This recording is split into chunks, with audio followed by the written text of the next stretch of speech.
Bom, retornando então, antes de continuar a próxima aula, que vai ser sobre hérnias de parede abdominal, eu vou responder duas perguntas do pessoal de casa. A primeira pergunta: por favor, por que a lesão do abdômen por corpo estranho ingerido não é considerado trauma abdominal? A princípio, é considerado trauma abdominal quando você tem um ambiente externo causando aquela lesão, né? Então você tem um acidente automobilístico, você tem uma facada, um ferimento por arma de fogo. Os mecanismos fisiopatológicos são diferentes em relação ao abdômen agudo. Mas tanto o trauma quanto o abdômen agudo, eles podem causar as mesmas lesões, perfurações, isquemia, sangramentos. Então é só uma questão de divisão didática. Outra pergunta: até que ponto pode acompanhar uma litíase biliar sem fazer uma colecistectomia? Uma crise única estaria indicada para o tratamento clínico? Aí essa pergunta não é da nossa aula agora, né? Mais da parte inflamatória, mas eu vou responder. A princípio, quando você tem pedra na vesícula, hoje em dia, a maioria dos casos você acaba operando, porque sempre você vai ter algum problema. A princípio, se tiver sintomas, é cirúrgico. Ele não tem tratamento clínico a princípio. O tratamento é videocolecistectomia. A questão são nos casos de achados de colelitíase assintomático. Aí a gente pode discutir se deve ou não deve operar. Nesse caso, você está me perguntando se teve uma crise, é cirúrgico, não tem dúvida. Tá? Os casos assintomáticos, quando você tem microcálculos, você tem risco de migração do cálculo, coledocolitíase e pancreatite. Então você deve operar. Quando você tem cálculos acima de 1 centímetro, aumenta a chance de câncer de vesícula, aumenta a chance de impactação em colecistite. Então você deve operar. Então a maioria dos pacientes você vai acabar operando. Se você tiver um paciente diabético, imunossuprimido, que tem uma doença crônica, você vai operar, porque a crise, nesse paciente na crise aguda, vai ser extremamente grave. Então, você não vai operar casos isolados, pacientes muito idosos, totalmente assintomáticos, com achados de exame. Tá? Mas a maioria dos casos de colelitíase vão acabar em videocolecistectomia. Então, agora a gente vai mudar totalmente de assunto, a gente vai falar de uma outra doença muito prevalente, mas aqui principalmente nos casos mais eletivos, que são as hérnias da parede abdominal.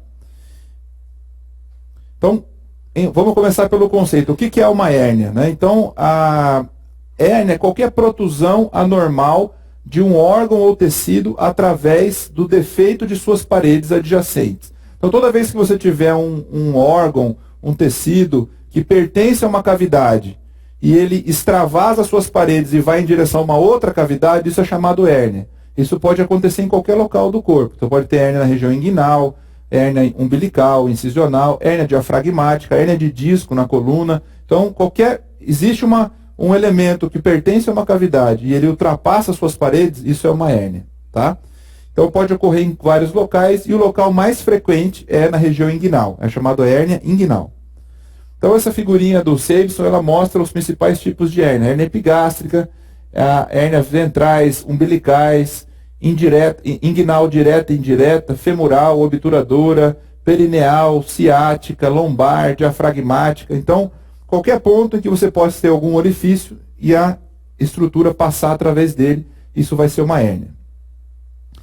Existe uma grande importância no estudo das hérnias. Então, apesar de ser uma doença que já está muito bem protocolada e operada desde o início da cirurgia, lá no século XIX, ela tem uma grande evolução técnica. Então, não é uma cirurgia que se opera da mesma forma. Então, você tem mudanças e melhora a técnica no padrão cirúrgico. Existe um alto custo social. Então, esses pacientes são pacientes jovens, são pacientes que estão em idade produtiva, eles acabam tendo um afastamento das atividades, isso gera um custo para o sistema de previdência. Então, é uma doença extremamente estudada. Hoje em dia, existe sociedade de hérnia, congresso de hérnia. Então, dentro da cirurgia geral, é um tema muito, muito abordado.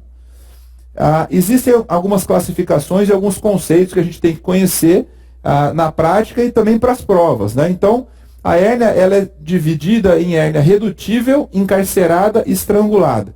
O que quer dizer uma hérnia redutível? É aquela hérnia que quando o indivíduo faz o esforço, ele faz um aumento da pressão abdominal, essa hérnia ela fica protusa, ela hernia, quando ele relaxa, ela reduz. Então ela sai e volta, espontaneamente ou através do auxílio do próprio paciente. Isso é uma hérnia redutível. A hérnia encarcerada é aquela hérnia que saiu e não volta mais. Independente se você fizer um esforço, uma manobra, ela está presa naquele novo local que ela saiu. Tá? Não quer dizer que é uma emergência. Essa hérnia encarcerada, ela pode estar encarcerada há 20 anos, há 30 anos. A gente chama isso de hérnia domiciliada, ela já tem um outro domicílio. Agora, o problema é o encarceramento agudo. É aquela hérnia que era redutível até hoje, de repente ela se torna encarcerada. Então, nesse momento, existe um risco dela se tornar estrangulada. O que é uma hérnia estrangulada? É aquela hérnia encarcerada, que está presa no novo local, e que ela tem um comprometimento da vascularização daquele órgão, daquele tecido. Ela vai levar uma isquemia, necrose e perfuração.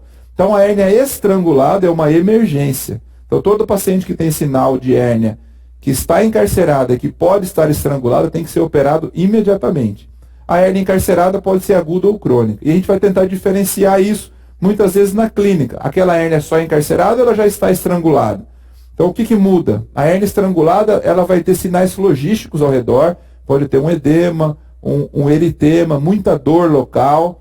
O indivíduo pode ter sinal de peritonite difusa, se tiver já uma necrose, uma perfuração. O indivíduo vai estar em mau estado geral.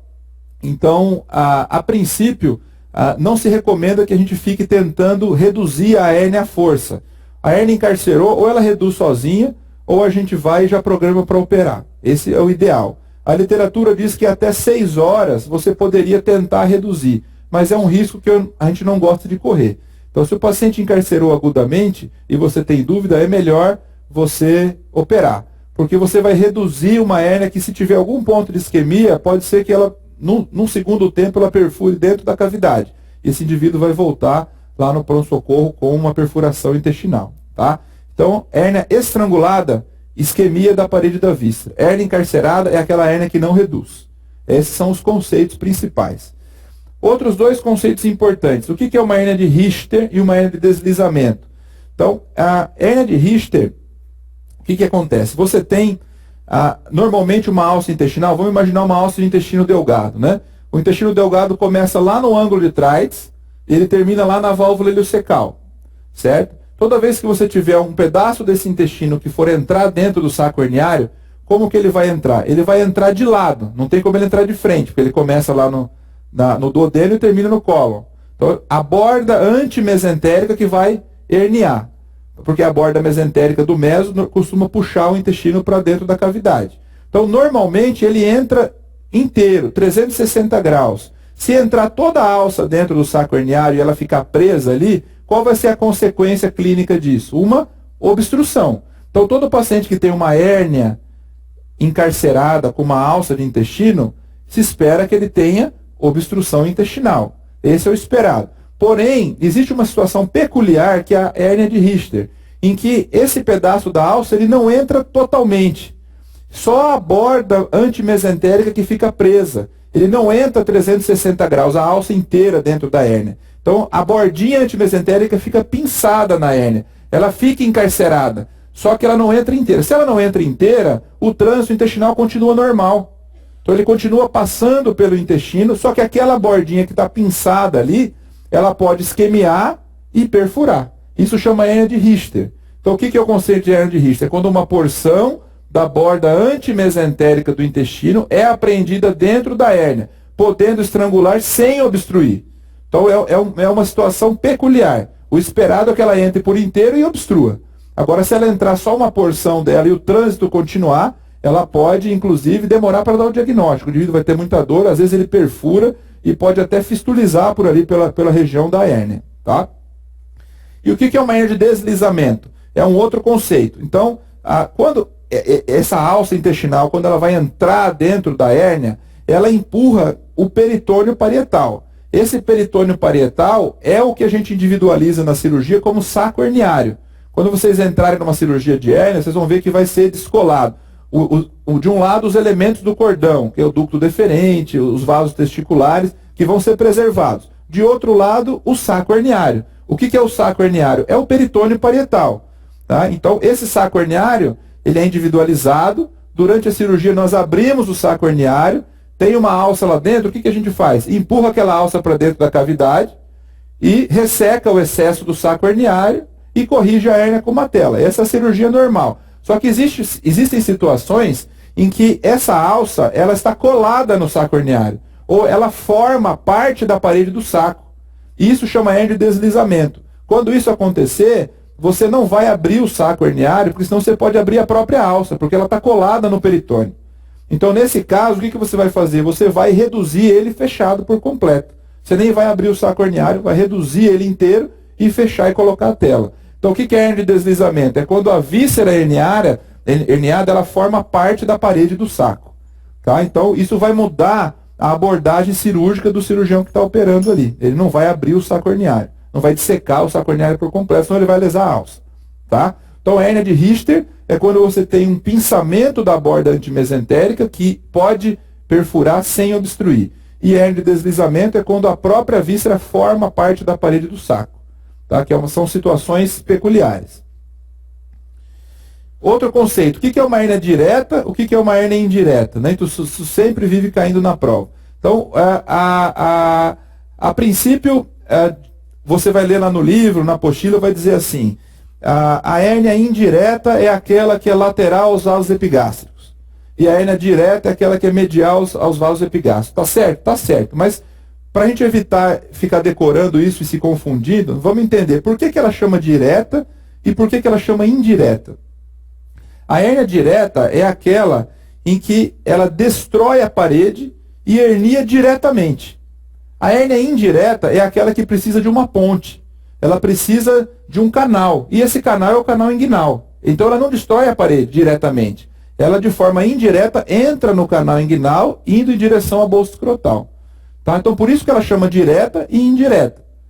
Agora, o que tem a ver os vasos epigástricos? O canal inguinal é uma estrutura tridimensional. Aí vocês têm que lembrar da anatomia, olhar no atlas e entrar na cirurgia para tentar identificar. O que é o canal inguinal? É uma estrutura que ela começa lá dentro, na parte profunda, onde? No anel inguinal profundo, no anel inguinal interno. E ela termina lá fora, no anel inguinal superficial, que é onde a gente palpa o exame físico da hérnia. Então, é uma estrutura tubular que vai do anel inguinal profundo ao anel inguinal superficial. Ela vai de profundo para superficial, de cima para baixo, de lateral para medial. Então, é um tubinho nesse sentido. Então, se ela começa no anel inguinal interno, a borda medial do anel, o que define onde começa o anel, são os vasos epigástricos inferiores. Então, os vasos epigástricos são o limite do anel inguinal interno. Então, se eu tiver uma hérnia que está entrando no canal, ela sempre vai ser lateral aos vasos, porque ela vai entrar pelo anel inguinal profundo. E se ela estiver destruindo a parede, ela vai entrar no chamado triângulo de Hasselbalch, eu vou mostrar para vocês. Então, ela sempre vai ser medial aos vasos, porque os vasos epigástricos vão ser a borda lateral do triângulo. Então você pode decorar, uma é lateral aos vasos, outra é medial aos vasos. Ou você pode entender, a indireta sai indiretamente, através do canal. Se ela sai através do canal, ela entra no anel inguinal interno. Se ela entra no anel inguinal interno, ela é lateral aos vasos, não tem como. Por quê? Porque os vasos formam a borda medial do anel. Certo? Então, o que você vai escrever no conceito que você vai ver na questão lá? O que é uma hérnia direta? O saco herniário sofre uma protusão para fora e para frente, medial ao anel inguinal interno e vasos epigástricos inferiores. E a hérnia indireta, também chamada de hérnia oblíqua externa, o saco herniário passa obliquamente pelo anel interno, em direção ao anel externo e sempre lateral aos vasos epigástricos. Porém, essa diferença toda não importa no tratamento, que o tratamento da hérnia vai ser sempre o mesmo, redução da hérnia e reforço da parede posterior. Ele importa para a gente tentar entender qual é a causa da hérnia. Né? Então, a principal causa das hérnias indiretas, é o chamado persistência do conduto peritônio vaginal. Então, o testículo vai descer por ali e a comunicação do testículo com a cavidade, que é o conduto peritônio vaginal, ele vai se obliterar. Se ele não se oblitera, fica uma comunicação. Se fica uma comunicação, ele forma uma hérnia indireta. Certo? E a hérnia direta tem mais a relação com fraquezas da parede, com esforços crônicos, com deficiência de colágeno. Então é o paciente que faz esforço repetitivo, é o paciente mais idoso, é o paciente tabagista. Então você pode tentar diferenciar a causa para tentar evitar que essa hérnia recidive, para tratar isso no pré-operatório. Mas do ponto de vista cirúrgico não muda nada. Tá? Então a hérnia direta ela destrói diretamente a parede, sempre medial aos vasos epigástricos. Hérnia indireta, ela sai pelo canal inguinal, pelo orifício do anel inguinal interno. Então ela é sempre lateral aos vasos epigástricos. Então, o que a gente vai ver aqui? Você vai ter uma imagem mostrando o anel inguinal interno, o anel inguinal profundo. Aqui os vasos epigástricos. Se os vasos são a borda do anel, se ela sai medial aos vasos, ela é direta. Ela está empurrando diretamente a parede. E se ela vier por dentro do canal, ela vai ser lateral aos vasos. Então você vai ver o saquinho herniário dentro do canal inguinal, ela vai ser indireta. Então, uma outra imagem mostrando aqui. Então você tem aqui o anel inguinal profundo, certo? A borda medial do anel, os vasos epigástricos. Então se ela entrar por dentro do canal, ela vai ser sempre lateral aos vasos, é uma hérnia inguinal indireta. Se ela destruir a parede, ela vai ser sempre medial aos vasos. Vem o chamado triângulo de Hasselbalch, que é formado pelos vasos epigástricos, pela borda do reto e pelo ligamento inguinal. Então você tem uma diferenciação bem clara por que ele é lateral e medial aos vasos epigástricos, de acordo com o conceito de hérnia direta e indireta. Então, um outro esquema mostrando, se ela é indireta, ela está vindo por dentro do canal, então ela vai estar junto com os elementos do cordão, do anel interno em direção ao externo e a bolsa escrotal. Ela vai ser sempre lateral aos vasos. Então, no exame físico, na hora que eu colocar o dedo aqui no anel inguinal superficial, o que eu vou sentir? Como é que eu diferencio ela de direta e indireta?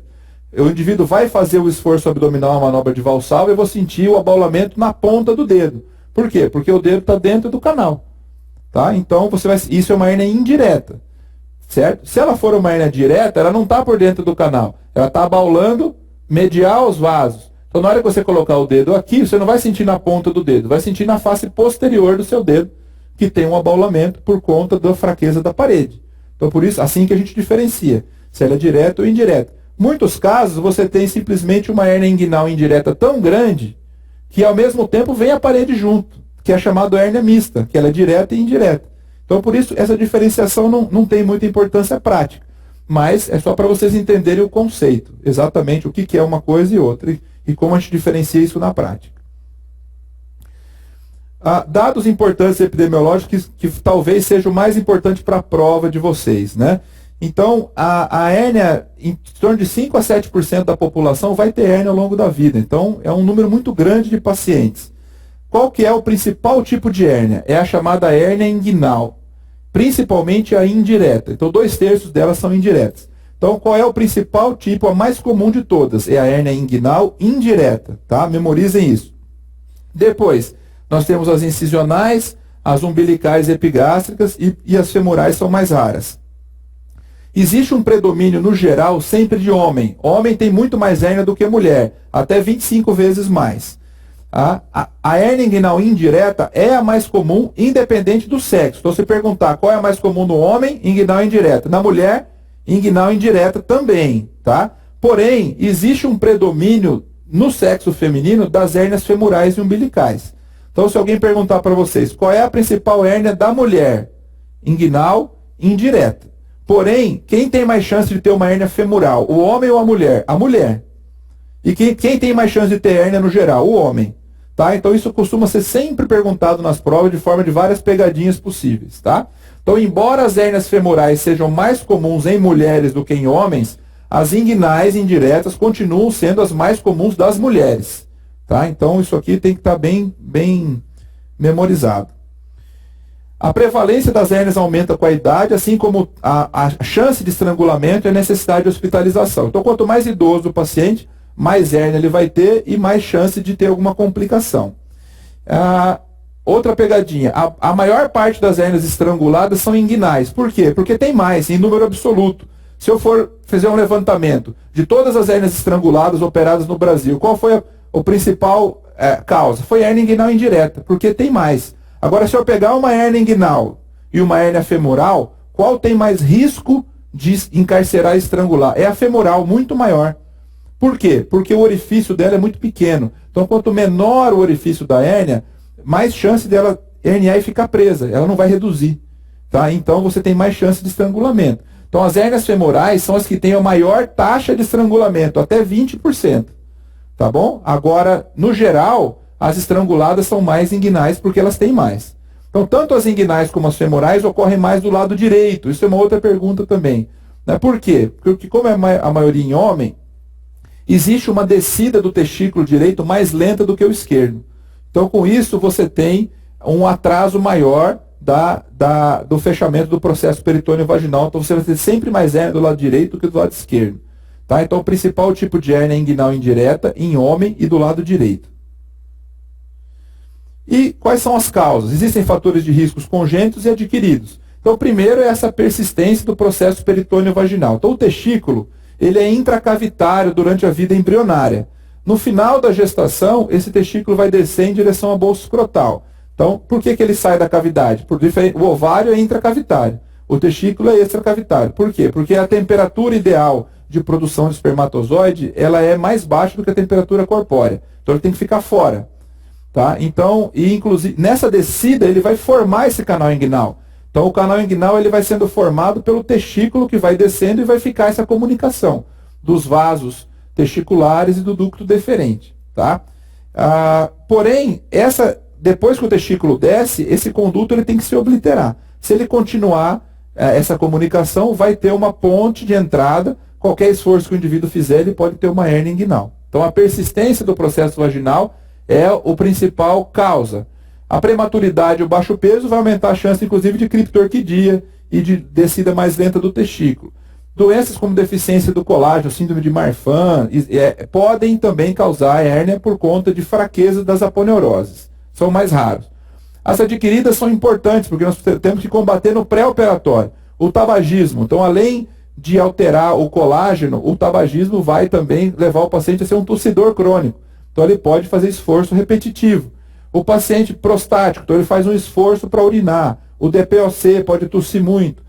Paciente constipado, faz um esforço para evacuar. Ascite, obesidade, tumor abdominal, aumenta a pressão. Então, a gente tem que tentar controlar esses fatores no pré-operatório. Então, senão existe chance de recidivar a nossa hérnia que foi operada. Então, é importante identificar quais fatores de risco esse paciente tem.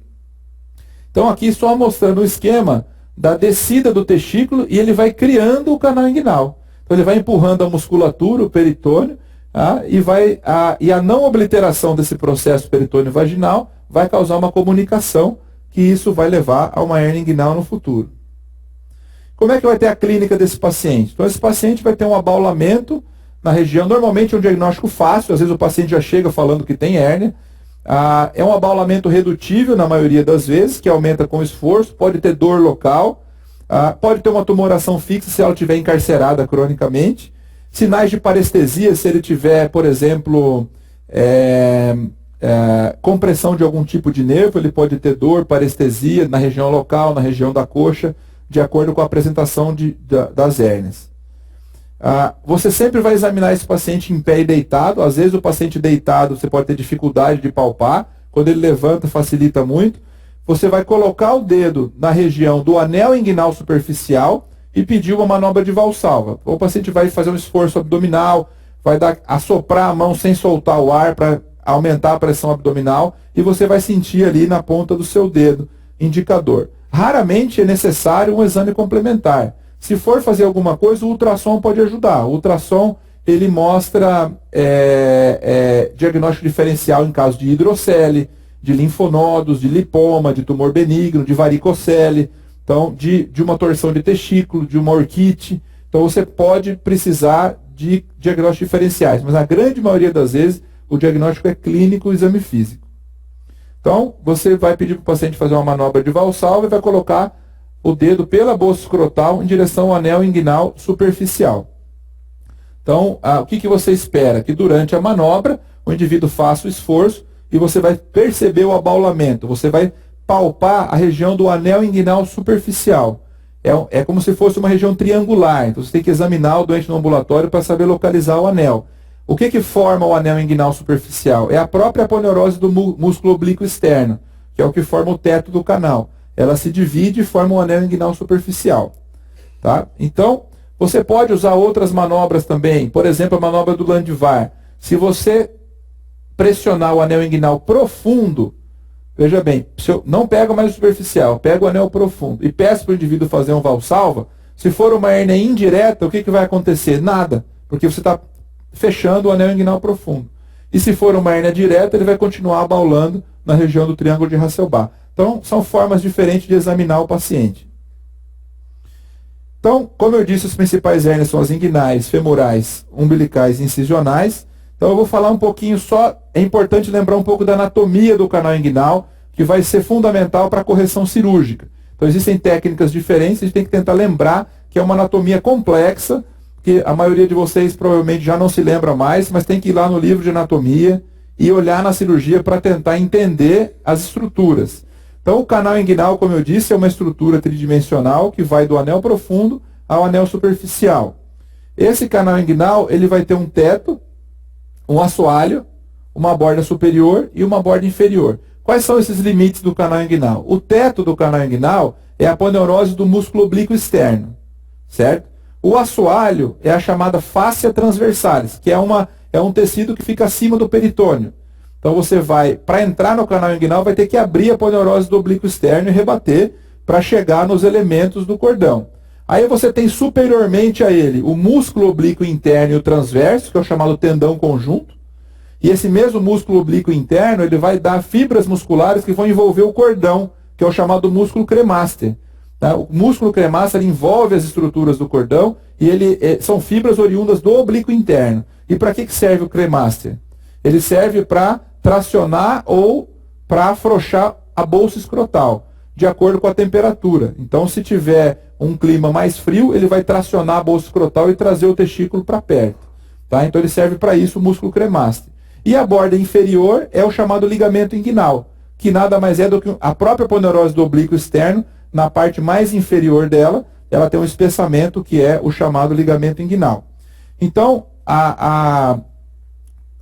os limites do canal inguinal são a aponeurose do oblíquo externo, teto, fáscia transversalis, assoalho, músculo oblíquo interno e transverso, a borda superior, que é o tendão conjunto, e ligamento inguinal, a borda inferior. Então, eu tenho que saber isso para saber corrigir a hérnia. E dentro do canal inguinal, o que que tem? Tem os elementos do cordão no homem, que é o chamado funículo espermático. Então você vai ter tudo isso envolvido pelo músculo cremaster e você vai ter algumas estruturas. Existe um nervo que é o ramo genital do gênito femoral, que tem que ser individualizado, que está dentro do cordão, dentro do cremaster. Você tem também as artérias e veias testiculares, um plexo venoso chamado plexo pampiniforme, que também tem que ter muito cuidado. Quando você tem lesão do plexo pampiniforme, trombose, vai levar uma orquite isquêmica por conta disso. Você tem o ducto deferente, que é o ducto seminal.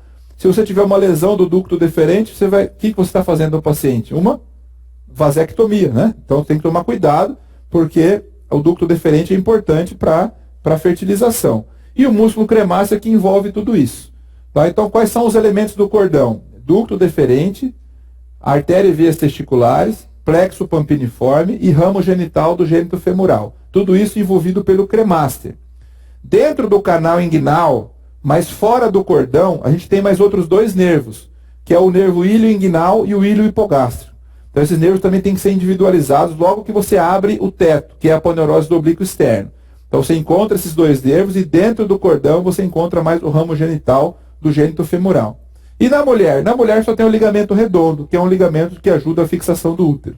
Não tem mais nada, tá? Então a gente tem que saber quais são os elementos do funículo espermático para localizar na hora da cirurgia. Então aqui só mostrando os ramos nervosos mais importantes. O ilho hipogástrico e o ilho inguinal, que estão dentro do canal, mas fora do funículo. E o ramo genital do gênito femoral, que está dentro do funículo espermático, que tem que ser individualizado. O triângulo de Hasselbalch é uma área de fraqueza, onde nós vamos ter as hérnias diretas. Então, eu mostrei anteriormente, você tem as bordas dele, os vasos epigástricos inferiores, a borda lateral do músculo reto abdominal e o ligamento inguinal, onde ocorre o defeito dentro desse triângulo. Então, você tem borda do reto, vasos epigástricos e ligamento inguinal. Então, as hérnias diretas vão acontecer aqui. Se os vasos epigástricos estão aqui, o anel inguinal profundo está aqui. Então a hérnia indireta vai sair aqui lateral aos vasos, no cordão. E a hérnia direta no triângulo medial aos vasos. Então, só para a gente lembrar dessa anatomia que eu já falei para vocês. O ligamento inguinal, também chamado ligamento de Poupart. O que é o ligamento inguinal? Ele nada mais é do que a borda inferior da aponeurose do próprio oblíquo externo. que é o teto. Então a borda inferior dele vai ser a margem inferior do canal inguinal. E é muito importante na correção das hérnias. O ligamento lacunar é um espessamento do ligamento inguinal no local onde ele se insere no pubis. Também é utilizado como quando você vai dar um ponto de reforço para corrigir a hérnia. A fáscia transversalis é o assoalho, é o que fica por baixo, né? Existe também, o que é o ligamento de Cooper? É o periósteo do ramo superior do pubis. Ligamento de Cooper, a gente vai lembrar de hérnia femoral, não de hérnia inguinal. Então ele vai ser um dos limites do canal femoral, fica mais para baixo. Então a hérnia femoral, ela fica abaixo do ligamento inguinal. A hérnia inguinal fica acima do ligamento inguinal. Então para você corrigir uma hérnia femoral, você precisa levar o seu ponto, o seu tecido, até o ligamento de Cooper, porque senão ele não fecha o canal femoral, tá? E o trato iliopúbico é essa continuação da aponeurose do transverso, posterior ao ligamento inguinal. Então você tem uma região mais abaixo, quando você abre a região da fáscia transversalis. Então aqui nós temos o canal inguinal aberto. Então aqui o teto rebatido, os dois folhetos do oblíquo externo, eu estou dentro do canal. Então, que vai do anel inguinal interno ao anel inguinal externo. A fáscia transversalis é o assoalho, a borda superior, o tendão conjunto, que são as fibras do oblíquo interno e do transverso, e a borda inferior, o ligamento inguinal, que é a parte mais baixa aqui da aponeurose do oblíquo externo. Então, esse é o canal inguinal aberto. Então, nós temos uma classificação de hérnias também, que costuma sempre cair em provas, que é a classificação de Nihus. Então, o que é essa classificação de Nihus? Então, ela divide em 4 tipos. O Nihus tipo 1 é a chamada hérnia indireta sem alargamento do anel. É aquela hérnia da criança, que ele só tem uma hérniazinha indireta, ele não tem nenhuma destruição da parede. Então, nesses casos, muitas vezes na criança, você só corrige esse defeito e nem faz reforço da parede, porque não tem defeito. Isso mais na criança. O Nihus 2 é a hérnia indireta do adulto. É a hérnia que ela é uma hérnia indireta, então não tem defeito da parede, mas tem o alargamento do anel. Normalmente você tem uma herniação de alguma estrutura maior. Então, o Nihus tipo 2 já precisa fazer um reforço da parede posterior. Então, 1 e 2 é só indireta. O Nihus 3 é quando você tem algum tipo de defeito na parede posterior. Então, você já tem uma hérnia direta. Sendo que o 3A ela é só direta. Não tem nenhum componente indireto. E o 3B é misto. É quando você tem a hérnia indireta com destruição da parede posterior. E o Nihus 4 são as hérnias recidivadas. Sendo que o 4A direta, o B indireta, o C femoral e o D mista. Tá? Então, Nihus 1 e 2 são hérnias inguinais indiretas. O 1 sem dilatação do anel e o 2 com dilatação do anel. Normalmente o 1 da criança e o 2 do adulto. O Nihus 3 é quando eu tenho um defeito da parede posterior. Tenho hérnia direta sempre. Sendo que o 3A é só direta e o 3B é mista. E o 4 são as recidivadas. Então isso também costuma cair em prova, essa classificação de Nihus. Diagnósticos diferenciais de neoplasias benignas, como lipomas, de tumores, linfonodos. A hidrocélia, você pode colocar uma lanterninha para ver a transiluminação, se tem líquido ali ou não. O tratamento vai ser diferente do tratamento da hérnia. A presença de orquite, quando você tem uma inflamação do testículo, torção de testículo, varicocele. Então, são diagnósticos diferenciais importantes. Na maioria das vezes, você não tem dúvida. E existem algumas hérnias especiais. Então, cada um foi descobrindo alguma coisa diferente na hérnia e foi colocando o seu nome. Então aí nós ganhamos vários epônimos aqui para estudar e para cair nas provas, né? Na verdade não tem nenhuma importância prática. Mas se alguém perguntar para vocês o que é uma hérnia de Garangeot? Hérnia de Garangeot é quando você tem a presença do seco e do apêndice dentro da hérnia. Agora, se esse apêndice estiver com apendicite aguda, ele muda para hérnia de Amiande. Tá? Então o que é hérnia de Amiande? É quando você tem apendicite aguda dentro da hérnia. O que é uma hérnia de Littré? Uma hérnia de Littré é quando você tem um divertículo de Meckel dentro da hérnia. Aquele divertículo de Meckel é aquele divertículo verdadeiro do ilho, do delgado, em torno de 30 a 40 centímetros da válvula iliocecal. Então, quando ele estiver dentro da hérnia, chamando a hérnia de Littré. O que é uma hérnia de Cooper? A hérnia de Cooper é quando você tem uma grande hérnia femoral e que ela se continua em direção à bolsa escrotal e os grandes lábios. Então, é uma grande hérnia femoral. O que é uma hérnia de Spiegel? A hérnia de Spiegel não é na região inguinal, é na parede abdominal anterior, na região paramediana. A hérnia de Spiegel você tem na borda lateral do reto. Então, na região da linha semilunar. Então, normalmente é uma hérnia pequena, com muita dor e de difícil diagnóstico. Muitas vezes precisa até de uma tomografia se o paciente for mais obeso. Tá? Então vamos ver aqui outros casos. Hérnia obturadora. É quando a hérnia está dentro do canal obturador, do forame obturador. Existe um sinal quando ela comprime o nervo obturador, que é o sinal de Hall-Schip-Romberg. E pode dar uma dor na face medial da coxa. Então por isso ela é citada nas provas. Extremamente rara. A hérnia pode ser no períneo, hérnia perineal, lá embaixo. Principalmente nos casos de pós-operatório, após uma amputação do reto, uma cirurgia de Miles por um tumor, pode ficar uma herniação na região. A hérnia pode ser no forame ciático, lá no glúteo, na região. Você tem uma dor bem posterior, chamada hérnia ciática. A hérnia pode ser na região lombar, que é a hérnia de Greenfeld, que é o trígono lombar superior, e de Petit, que é o trígono lombar inferior. Então, a mais comum é a hérnia de Petit. Então vamos ver aqui algumas imagens. Se ela pode estar dentro do forame ciático, então ser uma hérnia ciática, é mais rara, mas ela vai acometer mais a região glútea. Você pode ter uma hérnia no forame obturador, que vai dar o sinal de Hall-Schip-Romberg, que é a hérnia obturadora. A hérnia de Spiegel, então, lembrando que nós temos, se vocês forem lembrar da formação da bainha do reto abdominal, vocês lembram que o reto abdominal, ele está na linha média do abdômen, e você tem a aponeurose do músculo oblíquo externo passando por cima dele, a aponeurose do transverso passando por baixo, e a aponeurose do oblíquo interno se dividindo em dois folhetos, um por cima e um por baixo. Isso acontece dessa forma até a região da linha semilunar, que é na região abaixo do umbigo. A partir daí, todos eles passam por cima. Quando você tem essa mudança da aponeurose de uma forma para outra, você tem um ponto de fraqueza, que é onde sai a hérnia de Spiegel, lateral ao reto.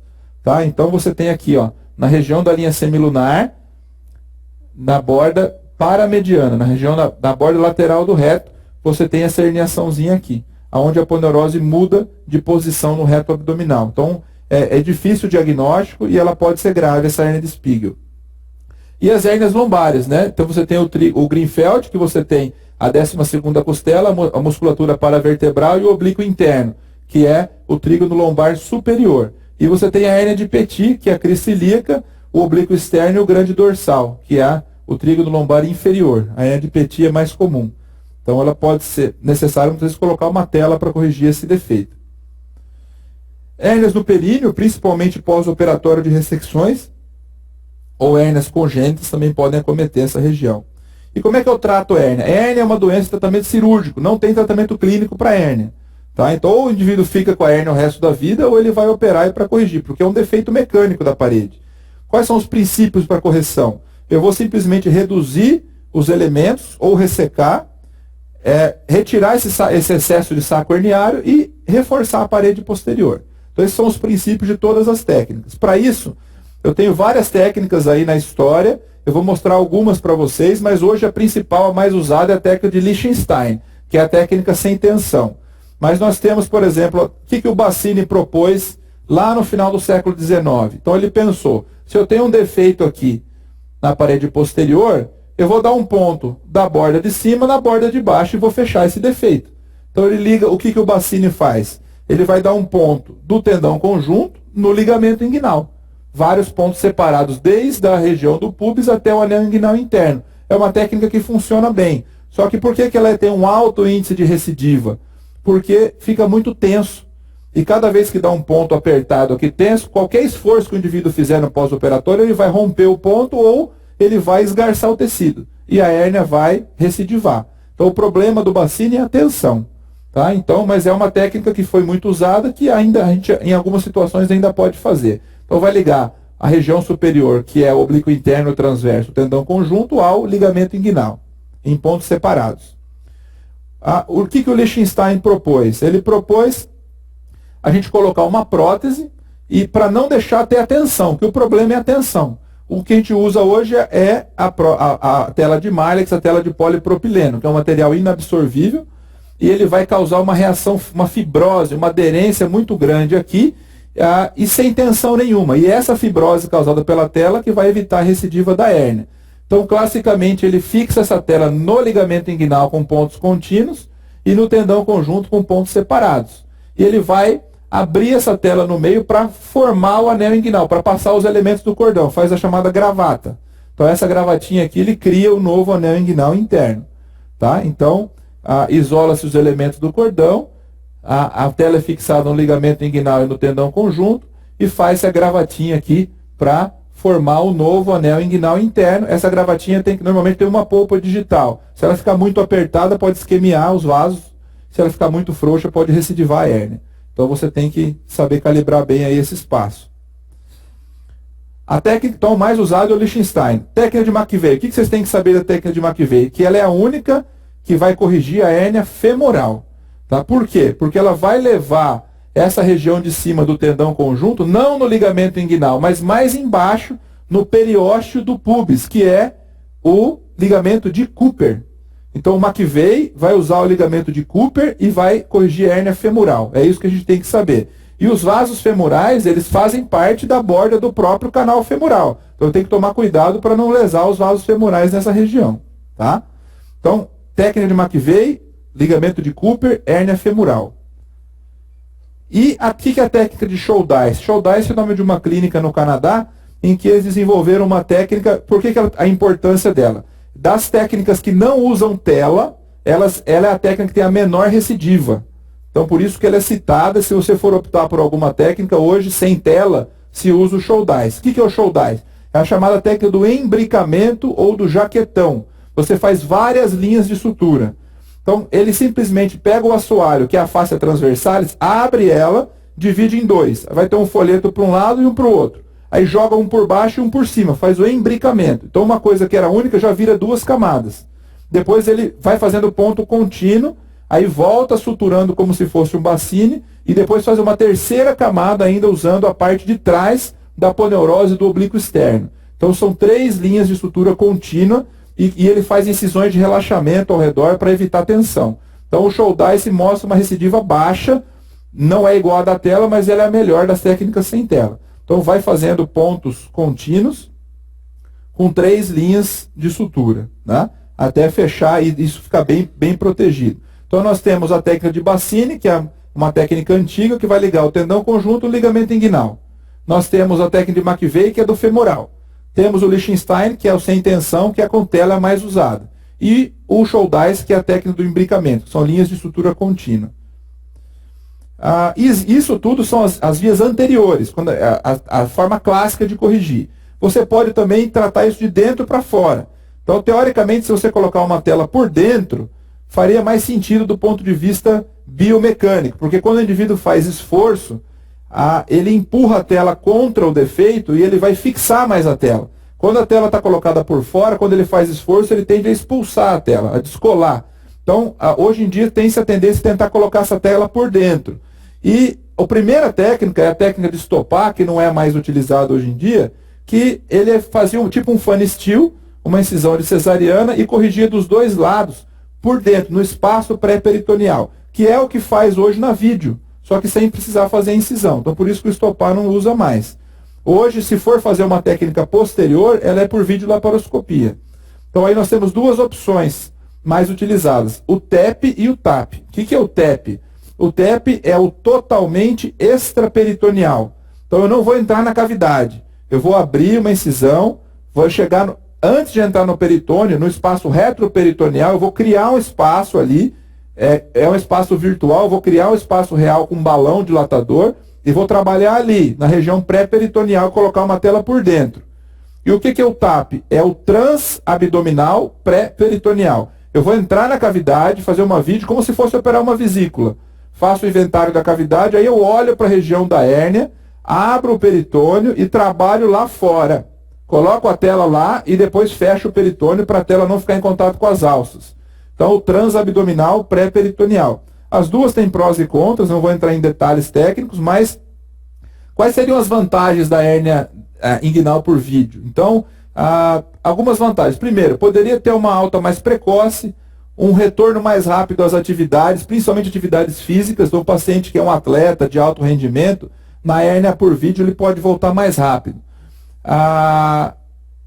Problema, o tempo cirúrgico é um pouco mais prolongado.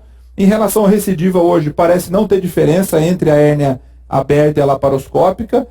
Problema, vai precisar de uma anestesia geral. Na outra você pode fazer com hack. Vai violar a cavidade, vai ter os problemas de qualquer pneumo peritônio. Então, as complicações do pneumo peritônio vão estar presentes aqui que não vão estar na técnica aberta. tá? Mas a principal indicação é aquele paciente que tem hérnia bilateral. Você pode entrar pelo mesmo orifício e tratar os dois lados, e as hérnias que já foram operadas por via aberta que recidivaram. Quando você vai operar uma recidiva de hérnia, a fibrose causa um processo inflamatório que dificulta muito a cirurgia. Então, se você entrar de dentro para fora, você vai trabalhar numa área que não foi mexida. Então, teria vantagem. Então, as principais vantagens hoje da vídeo seriam hérnias bilaterais e recidivadas, tá? Outras vantagens seriam retorno mais precoce e menos dor no pós-operatório.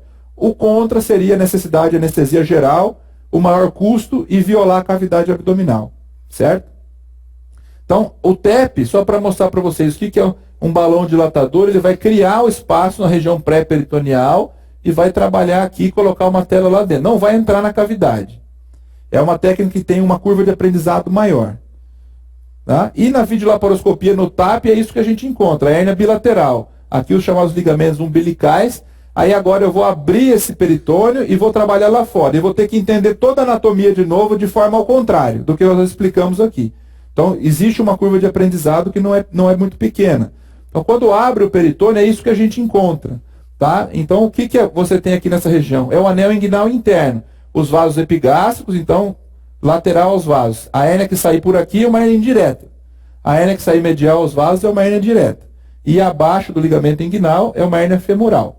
Então, você vai colocar uma tela cobrindo toda essa região. Então, o que a gente encontra? Os vasos epigástricos. Aqui a gente encontra os vasos gonadais e o ducto deferente. E lá a hérnia. Essa hérnia é do tipo direta, medial aos vasos. Tá? E depois de dissecado, essas são as estruturas. O anel interno, o ligamento de Cooper aqui. Então aqui a gente vai ter uma hérnia femoral, uma hérnia direta e uma hérnia indireta. Outra vantagem seria que você colocando uma tela, você cobre todo esse orifício. Então você vai resolver a hérnia direta, indireta e femoral também na cirurgia laparoscópica. Só que tem alguns pontos importantes que podem cair em prova para vocês. Entre o ducto deferente e os vasos gonadais aqui, nós temos um triângulo. Chama triângulo de Doom ou triângulo da morte. Por quê? Porque aqui passam os vasos ilíacos. Então você nunca pode colocar um clipe, um grampo aqui para fixar a tela, senão você vai lesar os vasos ilíacos. Então entre o deferente e os vasos gonadais. Existe outro triângulo aqui entre o trato iliopúbico e os vasos gonadais. É o chamado triângulo da dor. É onde passam os nervos. Então aqui você também nunca vai colocar clipe, porque você pode dar dor crônica no paciente. Tá? Então o triângulo de Doom e o triângulo da dor. Então como é que vai ser a fixação da tela? Ela vai ser grampeada no ligamento de Cooper, na borda superior até o trato iliopúbico. Nunca aqui para baixo e nunca aqui no triângulo de Doom. Tá? Então isso às vezes pode cair em prova alguma pergunta desse tipo. E complicações de hérnias? Nós temos as principais complicações são relacionadas à ferida, o seroma, a infecção da ferida, né? Lesões de nervo, então tem que tomar muito cuidado, o ilho hipogástrico, o ilho inguinal e o ramo genital do gênito femoral. A orquite isquêmica, que é uma complicação se tiver trombose do plexo pampiniforme. Você pode lesar o deferente, pode levar uma hidrocele, então é uma cirurgia, ela é uma cirurgia corriqueira que pode ter complicações crônicas. Então tem que ser bem explicado isso para os pacientes. Só para a gente finalizar, as hérnias femorais, então, conceitualmente, são aquelas dentro do canal femoral, então ela é abaixo do ligamento inguinal, é muito mais comum em mulher, principalmente mais idosas, tem um grande risco de estrangulamento e a técnica é a técnica de McVeigh, que usa o ligamento de Cooper. Tá? Então é isso que a gente tem que ter da hérnia femoral.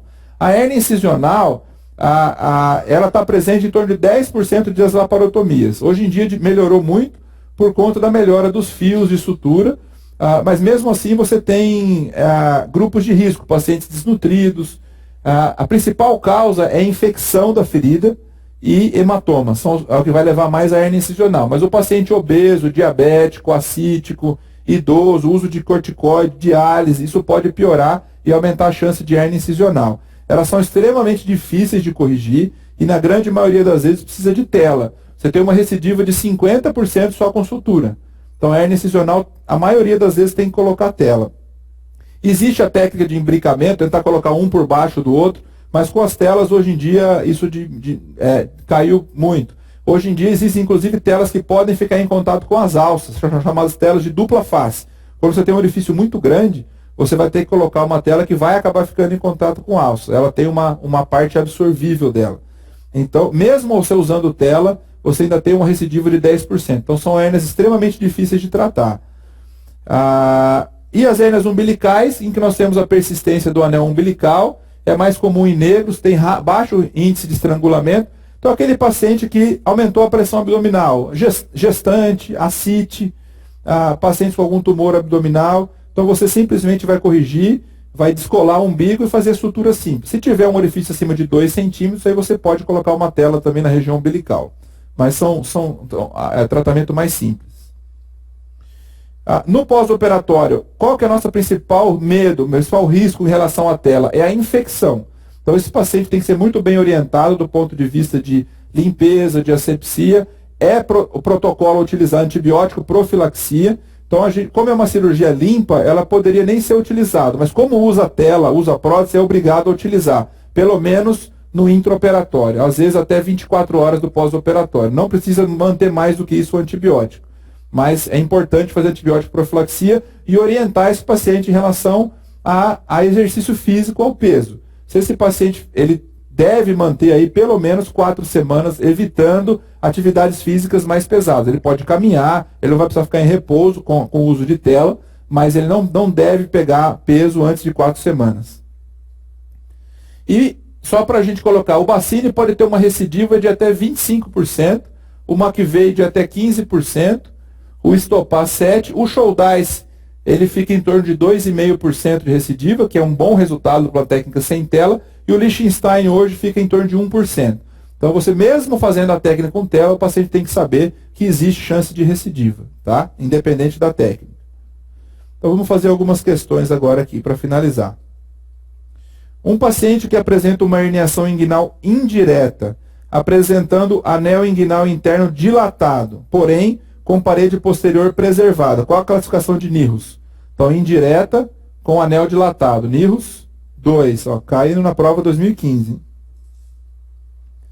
O limite lateral do canal femoral então o canal femoral, ele tem alguns limites. Qual que é o limite lateral? É o Cooper, é o ligamento inguinal, a veia femoral ou a fáscia transversalis? O limite lateral dele é a veia femoral. Então, a gente tem que tomar cuidado para não lesar essa veia durante a correção da técnica de McVeigh. Pergunta de anatomia. O triângulo lombar inferior está relacionado com a hérnia de epônimos aqui. Hérnia lombar inferior é o trígono de Petit. A etiologia da hérnia inguinal na infância está relacionada à malformação congênita, à fraqueza da parede abdominal, persistência do conduto peritônio vaginal ou má rotação. Então, a etiologia da hérnia é persistência do conduto peritônio vaginal. Associe os epônimos enumerados a seguir, pegando 2 a 2. Triângulo de Killian, hérnia de Lettre, linha de Douglas, divertículo de Zenker. Então, o que está relacionado com o que aqui? Então, vamos lá. Hérnia de Lettre, o 2, relacionado com divertículo de Meckel. Hérnia de Spiegel, relacionado com linha arqueada de Douglas, linha semilunar. E o divertículo de Zenker, triângulo de Killian, que é na região cervical. O divertículo de Zenker é o divertículo de esôfago. Então, é um triângulo na região do músculo cricofaríngeo. Então, nós temos aqui a linha de Douglas com hérnia de Spiegel, hérnia de Lettre com divertículo de Meckel e triângulo de Killian com hérnia de Spiegel. Uma das hérnias mais frustrantes e difíceis de tratar e que ocorrem como resultado de uma tensão excessiva e cicatrização inadequada de uma incisão prévia, está associada à infecção do local cirúrgico, é a hérnia incisional, né? Não dá para errar essa. Assinale a associação correta entre a situação clínica e o tratamento operatório. Então, ele quer saber em que situação que eu vou operar, por inguinotomia ou laparotomia. Então, isso tem dúvida do cirurgião. Nós vamos fazer a incisão inguinal ou vai precisar de uma incisão mediana? Independendo de cada caso, né? Então, número 1, se eu tiver um paciente com uma hérnia inguinal à esquerda, encarcerada, sem dor ou distensão, só está encarcerada, eu vou fazer o quê? Inguinotomia. Paciente com hérnia inguinal à direita, encarcerada, com sinais de irritação peritoneal difusa. Se tem peritonite difusa, laparotomia. Você pode ter uma isquemia lá dentro, vai ter que lavar a cavidade. Paciente com hérnia inguinal esquerda estrangulada. Então ela está isquêmica, mas não tem dor ou distensão abdominal. Ela é uma peritonite localizada. Você vai tratar por inguinotomia também. Você pode tirar, ressecar a alça e fazer anastomose na inguinotomia. E paciente com hérnia inguinal direita encarcerada, sem sinal de irritação peritoneal, porém com sinal de obstrução na radiografia, mostrando distensão e aspecto de alças em luta. Mesma coisa, inguinotomia. Então a única indicação de laparotomia vai ser a presença de peritonite, certo? Por quê? Se eu fizer uma laparotomia, você vai lavar a cavidade, você vai ressecar a alça, mas como é que vai corrigir a hérnia? Você não vai conseguir corrigir a hérnia pela laparotomia. Então se preconiza sempre a inguinotomia, a não ser em casos de peritonite difusa. Em relação às hérnias da parede abdominal, marque a incorreta. A maioria das hérnias ocorre na região inguinal? Sim. A maioria das hérnias inguinais é indireta? Sim. As hérnias inguinais são mais comuns em homens? Sim. As hérnias femorais são mais comuns do que as inguinais nas mulheres? Não. Então as mulheres têm mais hérnias inguinais, mas as hérnias femorais são mais comuns nas mulheres. Então sempre está presente essa questão. Assinale a correta sobre as hérnias. A femoral apresenta-se como uma tumefação acima do ligamento inguinal? Não. Femoral abaixo do ligamento inguinal. A hérnia de deslizamento caracteriza por ter parte do saco herniário formado por vísceras? Sim. Então a resposta é essa. A inguinal indireta, com o anel interno dilatado, é o tipo 4 de Nihus? Não, tipo 4 é recidivado. A inguinal direta é uma protusão através da linha semilunar lateral aos vasos epigástricos. Então misturou tudo, não tem nada a ver. A inguinal direta tem como causa primordial o processo vaginal prévio? Não. A direta é só uma fraqueza. É a indireta que tem o processo vaginal prévio. Em relação ao estudo das hérnias, é verdadeiro afirmar que a maioria das hérnias estranguladas é direta? Não, é indireta. As hérnias femorais apresentam baixas taxas de estrangulamento? Não, já está errado. Femoral tem alta taxa de estrangulamento. O ligamento de Cooper é formado pelo periósteo e pela face ao longo do ramo superior do pubis? Sim. Na classificação de Nihus, a hérnia tipo 3A é uma hérnia inguinal indireta com destruição da parede? Não, 3A é só direta. E a lesão do nervo genitofemoral é a causa importante de orquite isquêmica? Não, orquite isquêmica é trombose do plexo pompiniforme. Então a resposta aqui é do Cooper. No sexo masculino, a hérnia da região da virilha, na qual o saco herniário encontra-se envolvido pelo músculo cremaster dentro do cordão, é que tipo de hérnia? É a hérnia indireta, que ela está dentro do canal. Então ele não perguntou nada de vasos epigástricos. Então quer saber se você sabe se a hérnia indireta que está dentro do canal inguinal. O trígono de Petit e o trígono de Greenfeld são localizações anatômicas de tipo de hérnias lombares, na região dorsal. Para determinar se a hérnia de um paciente é direta ou indireta, a estrutura anatômica que deve ser avaliada é vasos epigástricos inferiores. Então, forma diferente de cobrar. Então, está certo isso, está certo a questão anterior. Então, estou vendo que tem muitas questões conceituais. Então, esse tipo de aula é uma aula difícil, porque ele tem muito envolvimento anatômico e de técnica operatória. Mas a gente tem que lembrar daqueles conceitos da epidemiologia e tentar participar das cirurgias aí durante os internatos para tentar entender que estrutura é o que, isso fica muito mais fácil de estudar. Então, se vocês puderem participar das cirurgias, vocês vão ter bastante ganho em relação a isso. Agora, tem que estudar, que tem muita questão fácil de hérnia. Então, não dá para errar esse tipo de questão, principalmente as questões conceituais. A questão difícil vai ser difícil para todo mundo, mas as questões conceituais vocês não podem perder. E vai estar sempre presente na prova de cirurgia alguma questão de hérnia, tá bom? Então, quem tiver alguma dúvida, eu estou à disposição e pode mandar que a gente responde no início da próxima aula. Obrigado.